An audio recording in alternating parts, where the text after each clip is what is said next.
स्वागत है आपका देश के नंबर 1 बिजनेस चैनल जी बिजनेस पर। हमारे साथ आज एक बहुत ही खास मेहमान है।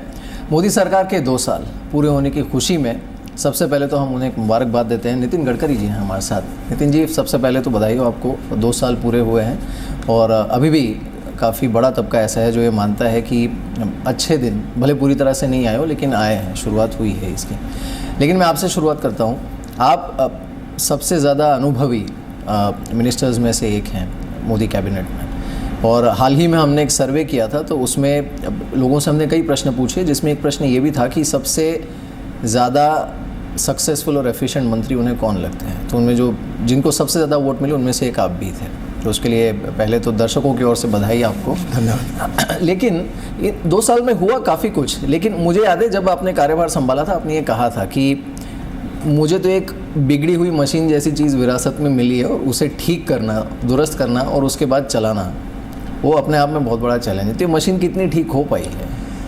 देखिए, मैं जब मंत्री बना तो करीब 403 प्रोजेक्ट 3,85,000 करोड़ के लगभग प्रोजेक्ट बन पड़े थे। जैसे दिल्ली जयपुर है, दिल्ली देहरादून के रोड की बात थी, और इसमें land acquisition, forest environment clearance, railway overbridge के प्रॉब्लम, यूटिलिटी शिफ्टिंग, लिटिगेशंस, बैंकों ने फाइनेंस देना बंद कर दिया था, ऐसी स्थितियाँ थी।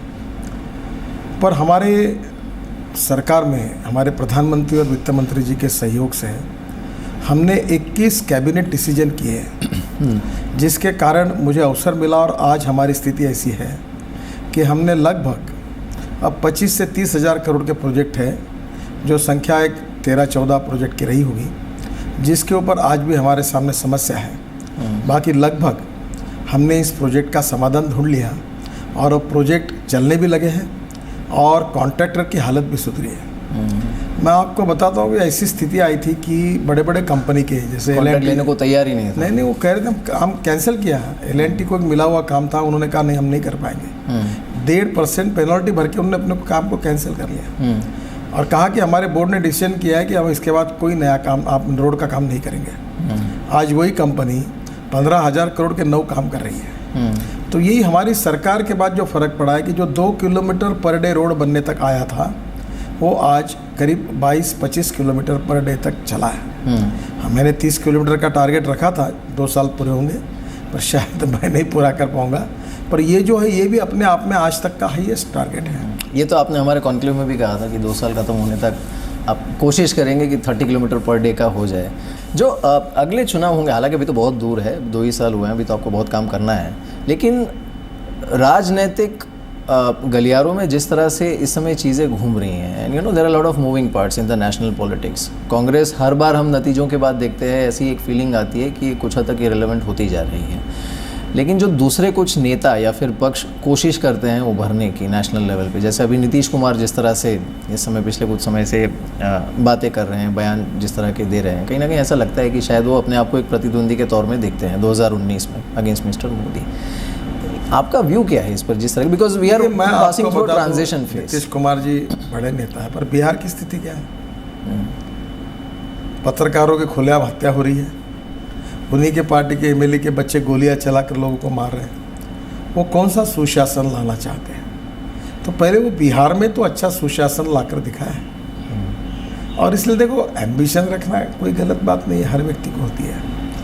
पर सच्चाई ये है कि जैसे कांग्रेस विरोधी पार्टियां इकट्ठा होती थी, अब बीजेपी विरोधी पार्टियां इकट्ठा हो रही है। लालू जी का और नीतीश कुमार जी का जन्म भर नहीं पटा, अब उनका इसलिए पटने लगा कि बीजेपी स्ट्रांग हुई मजबूरी में। हाँ, तो politics is a game of compulsion, limitation and contradictions. तो ये तो ऐसा ही होता है कि एक आदमी जब स्ट्रांग होता है तो छोटे मोटे दुश्मन इकट्ठा होकर उसके खिलाफ एक होते हैं। ये तो it is the law of the nature. True. ये चलेगा। यूपी पे आपका क्या आउटलुक है? अगले साल चुनाव होने हैं। यूपी एक rich state with a poor population. आज इतना पानी है यूपी में, एंड वो पॉलिटिक्स ऑल्सो।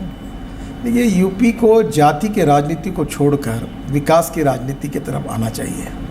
तो यूपी देश का नंबर 1 का प्रगतिशील, समृद्ध और संपन्न राज्य होगा। पर वहाँ सुशासन के बजाय जाति के आधार पर जो पॉलिटिक्स खेला जा रहा है वो अच्छा नहीं है। मैं ये मानता हूँ कि आदमी उसके जात, पंथ, धर्म, भाषा से बड़ा नहीं होता, उसके गुणों से बड़ा होता है। और इस देश में politics for performance, politics for development, vision for development, और उसमें मतभिन्नता हो सकती है, उसके ऊपर ज़रूर चर्चा हो, नीतियों पर चर्चा हो। और इसलिए यूपी आज के स्थिति में गरीबी, भूखमरी, बेरोजगारी से जूझ रहा है। यूपी में बिजली नहीं मिलती है, पावर शॉर्टेज है, पावर कारपोरेशन 60-65 हज़ार करोड़ के घाटे में है। यूपी में स्टेट ट्रांसपोर्ट घाटे में है। यूपी में राज्य सरकार अनेक बार जो गरीब लोग हैं, किसान हैं, उनको जो सुविधाएं देना चाहिए वो नहीं दे सकते, नहीं दे पाते। तो आज प्रमुख ये है कि रोटी, कपड़ा और मकान गरीबों को कैसे मिले। तो वो गरीब गरीब होता है, गरीब को जात, पंथ, धर्म और भाषा नहीं होती। गैस का सिलेंडर जिस भाव में हिंदू को मिलता है उसी भाव में मुसलमान को मिलता है। पेट्रोल डीजल के भाव भी वही रहते हैं। सवाल धर्म, भाषा और जात का नहीं है, सवाल सर्वाइवल का है। और गरीब आदमी का जीवन सुसह्य बनने वाली राजनीति होनी चाहिए। और इसलिए politics is a instrument of socio economic reform. और इसलिए मैं मानता हूँ कि मुलायम सिंह जी ने लोकसभा में कहा था, जब मैंने ई रिक्शा का बिल रखा था, उनने कहा था कि राम मनोहर लोहिया जी ने कहा था कि मैं जन्म भर इस रिक्शा में नहीं बैठूंगा जो आदमी आदमी को खींचता है, ये अमानवीय है। बिल्कुल। और इसलिए आपने बिल लाया, मैं उसका समर्थन करता हूँ। और मैंने रिवोल्यूशनरी निर्णय किया। बहुत प्रॉब्लम्स है, सुप्रीम कोर्ट, ये कोर्ट, हाई कोर्ट, मैंने कहा नहीं, आदमी आदमी को खींचने वाली अमानवीय प्रथा बंद होनी चाहिए। और मैकेनिक्स ड्रिवन ई रिक्शा आना चाहिए, ई कार्ट आना चाहिए, कचरे के लिए, पानी के लिए, किसी के लिए भी। अब वो बोरा कोई छाती का अपने पीठ पर नहीं उठाएगा।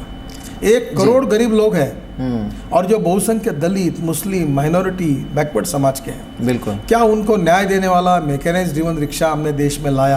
क्या हमारा ये काम गरीबों के हितों में? And there are about 1 million e-rickshaws now in use. आज बंगाल में, झारखंड में, नॉर्थ ईस्ट में 1 करोड़ लोग हैं ये जो काम कर रहे हैं। आज उनको हमने नई प्रकार की दिशा दी है। लेकिन ये जो कोर्ट की बात की आपने, इसमें एक दूसरा जो पहलू है, और मैं ऑटो इंडस्ट्री की तरफ से ये सवाल आपको पूछ रहा हूँ, बिकॉज वो अक्सर ये शिकायत करते हैं कि सरकार नियम बदल देती है, हमारा ध्यान नहीं रखती है। जो डीजल व्हीकल्स के ऊपर इतने समय से विवाद चल रहा है, बैन लगाने की बात है, एक तो इस पर आपका व्यू क्या है, और दूसरा ये जो हाल ही में इनकैप के टेस्ट आए हैं, क्रैश, जिसमें भारत की काफ़ी पॉपुलर, सबसे ज़्यादा बिकने वाली गाड़ियों में से कई 0 रेटिंग के साथ आई हैं। तो आज सुबह भी हमने इनफैक्ट कई ऑटो मेकर्स से बात की, उनका ये कहना था कि हम तो भारत के जो स्टैंडर्ड हैं उसे फॉलो करते हैं और उसमें हमें कोई दिक्कत नहीं, हम मीट करते हैं उसे। क्या ये बदलाव की ज़रूरत है? क्या एक आम आदमी की ज़िंदगी भारत में USA या यूरोप के मुकाबले ज़्यादा सस्ती है? देखिए, पहली बात तो ऐसी है कि हम धीरे धीरे इंटरनेशनल स्टैंडर्ड्स और हमारे स्टैंडर्ड्स को समान करने की कोशिश कर रहे हैं। पर यह भी बात ध्यान रखिए कि जो परचेसिंग पावर यूरोपियन देशों में है, अमेरिका में है, बाकी देशों में, भारत में नहीं है।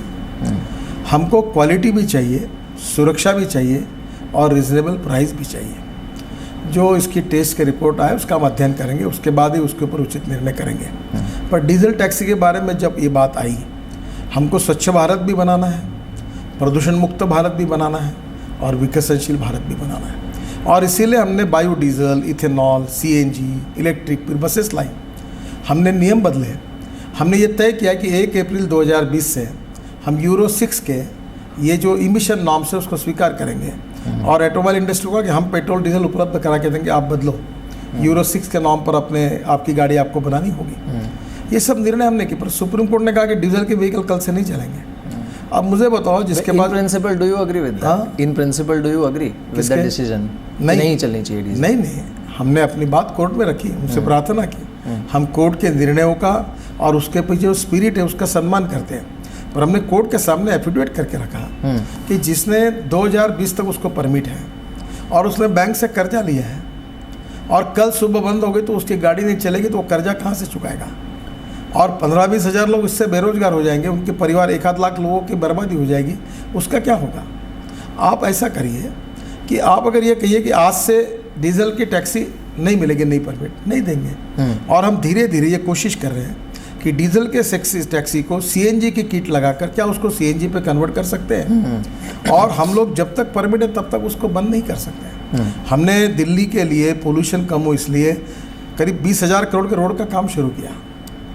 दिल्ली में ईस्टर्ली और वेस्टर्ली बाईपास एक्सिस कंट्रोल काम शुरू कर दिया।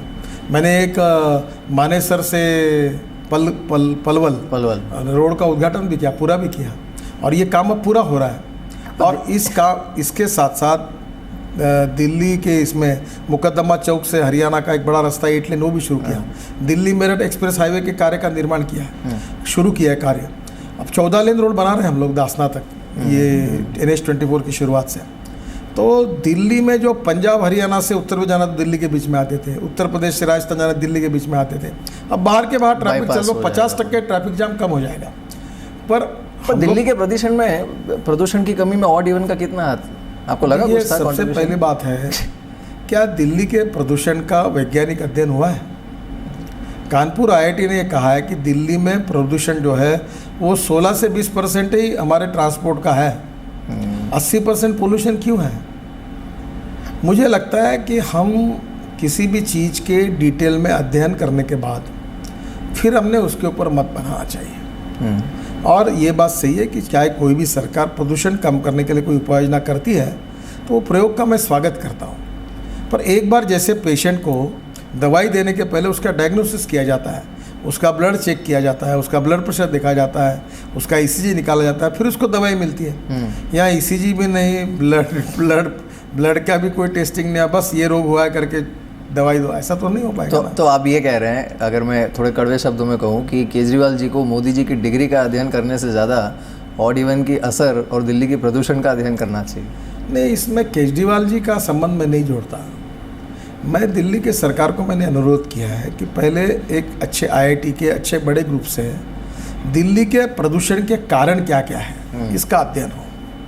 बहुत लोगों का कहना है कि ये हरियाणा और पंजाब में और उत्तर प्रदेश में जो दिल्ली का सीमावर्ती भाग है, यहाँ जो चावल होता है, गेहूँ होता है, उसके बाद जो क्रॉप होता है वेस्ट, वो जला देते हैं। उसके कारण भी कार्बन डाइऑक्साइड का बहुत आता है। तो बहुत से बार ये सब अध्ययन करके कंस्ट्रक्शन में अब प्रीकास्ट की टेक्नोलॉजी लानी चाहिए दिल्ली में।